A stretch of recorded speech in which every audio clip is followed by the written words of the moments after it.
সারা বাংলাদেশে যারা বিএনপির উপর অত্যাচার করেছে, বিএনপিকে নির্মূল করে দিয়েছে, বিএনপির নেতা কর্মীকে নিঃশেষ করে দিয়েছে, যারা এখন পরিবার নিয়ে জীবন ধারণ করতে পারে না, আজকে তাদের সামনে যদি ওই শয়তানেরা, ওই গণতন্ত্র হত্যাকারীরা, ওই মামলা দেওয়া লোকগুলা মিছিল করে, আমরা কি মেনে নিতে পারি?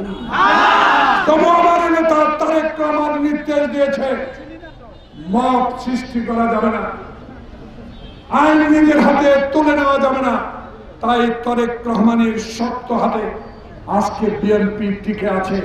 ইনশাআল্লাহ তত্ত্বাবধায়ক সরকার আজকে 5 আগস্ট 1 বছর 8 তারিখে আপনার বয়স, আপনাকে আমরা ভালোবাসি, আপনাকে গ্রহণ করি, আপনার কথা আমাদের পছন্দ, কিন্তু দয়া করে কারো কথায় নির্বাচন নিয়ে টাল বাহানা করবেন।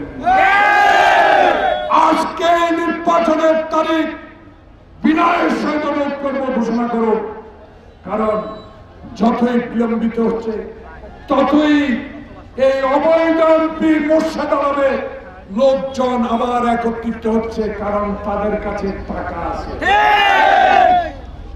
তাই যদি এদেরকে রুখতে হয়, হাসিনার বিচার যদি করতে হয়, আপনারাও করেন, আপত্তি নাই, কিন্তু বিচার বাংলাদেশে ইনশাআল্লাহ হবে, প্রতি নিপীড়নকারীর বিচার বাংলাদেশে হবে।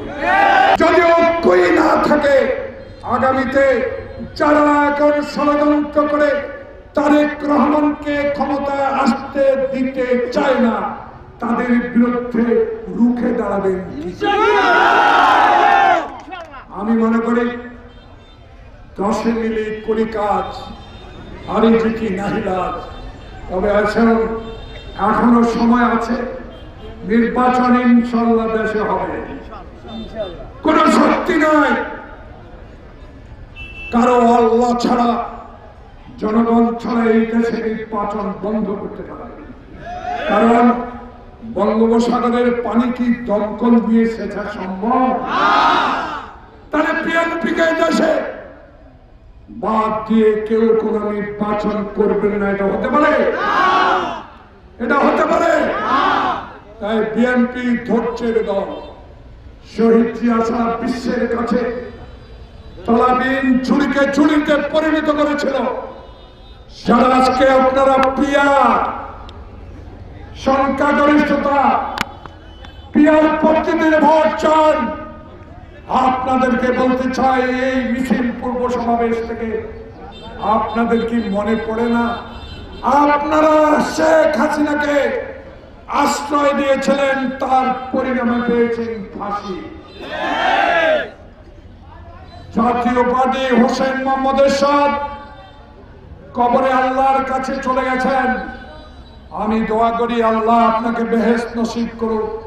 আপনি আওয়ামী লীগকে বাংলাদেশে জিয়ে রেখেছিলেন, সে আওয়ামী লীগ আপনাদেরকে পচিয়ে দিয়েছে।